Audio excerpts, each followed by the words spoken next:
Sejam bem-vindos, queridos amigos. Depois de 2 longas semanas sem estar com o nosso querido Luiz Sérgio, voltamos. Estamos de volta para a leitura de mais 2 capítulos do livro Intercâmbio. E hoje vamos ler um capítulo que se intitula, o primeiro dos capítulos que nós vamos ler, se intitula Imortalidade. Nosso coração se abre nessa tarde para carinhosamente relembrar e homenagear a vida em todo o seu esplendor. E o que há de mais belo do que relembrar e exaltar a vida em um dia em que a humanidade chora seus mortos? Irmãos, a morte não existe. Já o ouviste muitas vezes, graças ao esclarecimento que a doutrina espírita traz para os que a buscam. Entretanto, há seres que ainda veem a morte como o fim de tudo, como a chegada do nada. Alguns até nem têm uma ideia formada sobre a morte, recusando-se a pensar sobre ela, temendo as conclusões a que poderão chegar. Poucos são os que guardam a certeza de que viver em espírito é tão eloquente quanto viver na carne. Eu gostaria de gritar ao mundo que estou vivo, mais vivo do que nunca. Aliás, eu o tenho feito à minha moda, com a permissão de Deus. Uma mensagem aqui e ali, contando o que vejo, explicando a vida em outra dimensão, consolando os que sofrem, orientando os que se encontram em dúvidas. Lamento apenas que, embora a intenção seja a melhor possível, ainda é grande o número dos que duvidam dessa realidade. Além disso, não é só os que não conhecem a doutrina espírita que duvidam da honestidade das minhas exposições. Às vezes, até pessoas aparentemente comprometidas com os conhecimentos do plano espiritual fazem pouco de algumas informações. Fico triste, gente, porque se o Luiz Sérgio fica triste, eu também fico. Mas olha só o que ele diz. Não fico zangado com isso. Aliás, a todo momento sou alertado por meus orientadores no sentido de não me deixar envolver emocionalmente com determinados tipos de pensamento que assomam aos leitores das minhas mensagens. O importante é cultivar a sensação do dever cumprido e a consciência de que se está a prestar um serviço ao homem da terra. O tempo encarregar-se-á, por certo, de esclarecer as dúvidas que, porventura, ainda persistam em algumas mentes. Se isso não acontecer ainda, aí eu garanto que acontecerá no despertar da desencarnação, e então nós estaremos atentos para socorrer e esclarecer aos que se descobrirem vivos, bem vivos, fora de um corpo de carne, imóvel e destrutível, deixado num outro plano. E aí ele manda aqui uma mensagenzinha bem específica para o grupo que fazia o culto e as meninas que recebiam, as meninas, né? São 2, as mensagens psicografadas. Então aqui, amigos, a dona Olinda, vocês lembram da dona Olinda? Ela havia feito à sua filha uma indagação antes da médium psicógrafa chegar. Será que Luiz Sérgio estaria gostando da maneira como estavam sendo conduzido o culto? Lembrem que essas mensagens elas foram psicografadas em um culto na casa da dona Olinda, tá? E aí ele responde o seguinte: amigos, não desanimem na continuação das tarefas a que se propõem. Estamos satisfeitos com a produtividade alcançada na reunião semanal do culto doméstico. Se estão necessitados de um feedback, particularmente a dona Olinda, fiquem certos de que tudo está na mais perfeita ordem. Assim como vocês aí fazem o que podem, posso garantir que nós aqui estamos tentando fazer até mais do que podemos. Um abraço para todos, com recomendações para meus familiares. Continuem firmes, estamos alerta, mas às vezes não temos condições de auxiliar a cada um na totalidade das suas necessidades, principalmente devido a obstáculos criados pela própria pessoa necessitada. Avante na caminhada, agora não podemos mais parar. Mensagem de 2 de novembro de 1978.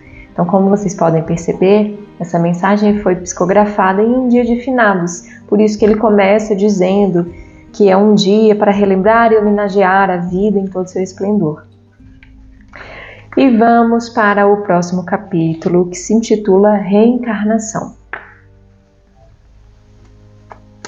A lei da reencarnação é o nosso tema de hoje, assunto de grande interesse por parte das pessoas do mundo atual. É, entretanto, uma verdade antiga que tende a se ampliar e ser esclarecida, à medida que a mente humana se esmera no aprofundamento e na pesquisa de tal matéria. Antigamente, essa verdade era trazida à criatura humana, sobretudo através da revelação. Hoje, ela é o resultado do esforço do homem em utilizar a metodologia científica na indagação sobre os problemas que o afligem, que o atraem ou que simplesmente o encucam. A metodologia da regressão da memória, embora já utilizada há bastante tempo, vem sendo na atualidade aprimorada e empregada como um instrumento de trabalho na pesquisa de vários especialistas. Até aí, tudo lindo, tudo bem, mas resta nos perguntar: e as consequências morais? Qual a utilidade dos resultados dessa pesquisa para o homem angustiado no mundo moderno? Vamos prestar atenção aqui no que Luiz Sérgio está nos dizendo, tá? Antes de tudo, as comprovações devem servir de reforço para os ensinamentos evangélicos e doutrinários sobre a necessidade de amarmos os nossos semelhantes, de perdoarmos aos que nos fizeram mal, de refazermos o que fizemos de errado, de agirmos no bem enquanto estamos a caminho, de assumirmos as responsabilidades dos nossos atos. Devem lembrar os irmãos que já revelei em mensagens anteriores que fui submetido no plano espiritual à regressão de memória.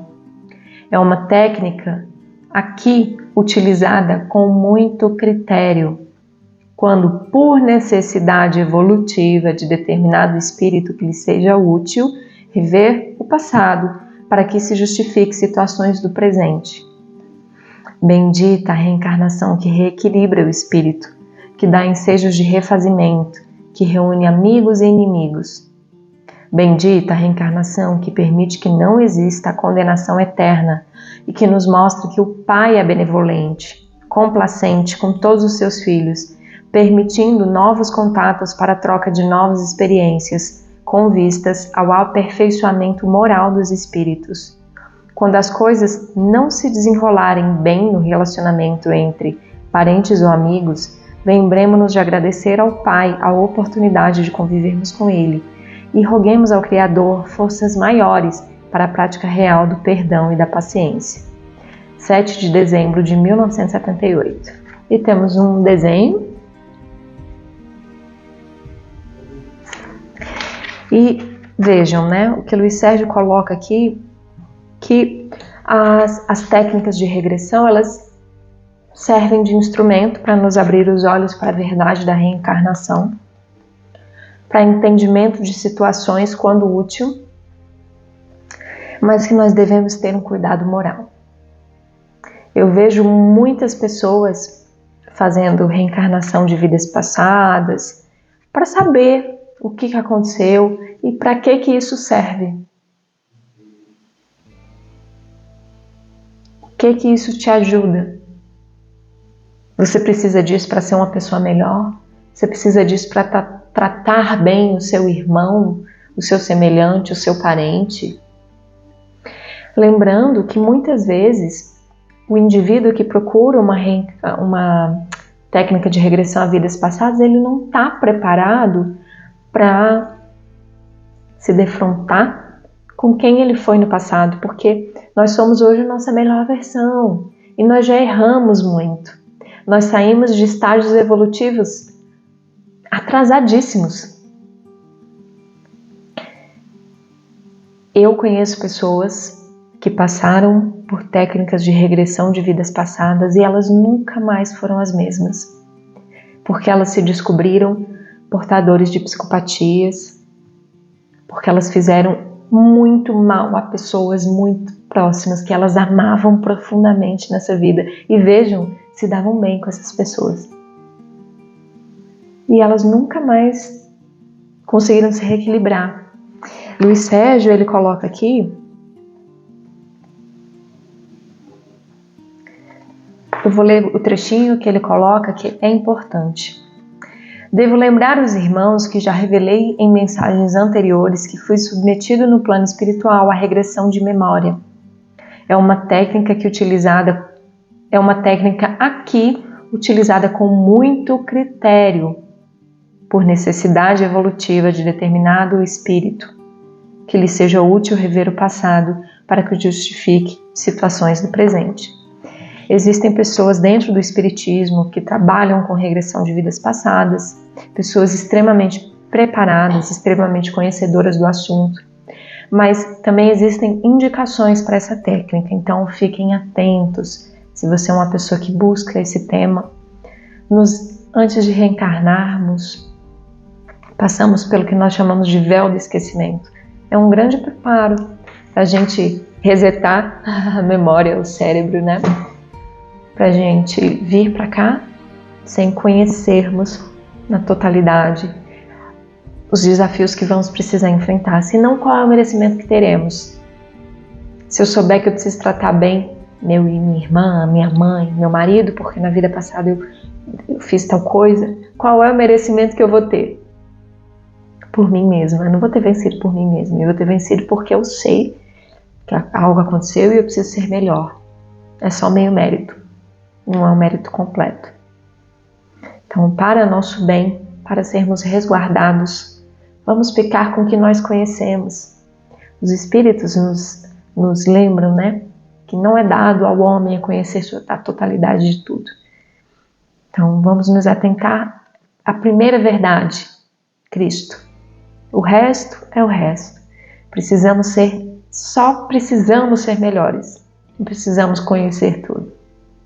Espero que vocês... Hoje vai ser curtinho. Como sempre, os capítulos estão sendo curtinhos, mas muito legais. Estou adorando esse livro. Espero que vocês também. A cada livro só melhora, né? Novas Mensagens foi lindo. E esse eu acho que eu estou gostando mais ainda. Luiz Sérgio sempre nos presenteando. Espero vocês no próximo sábado. Fiquem com Deus. Um beijo.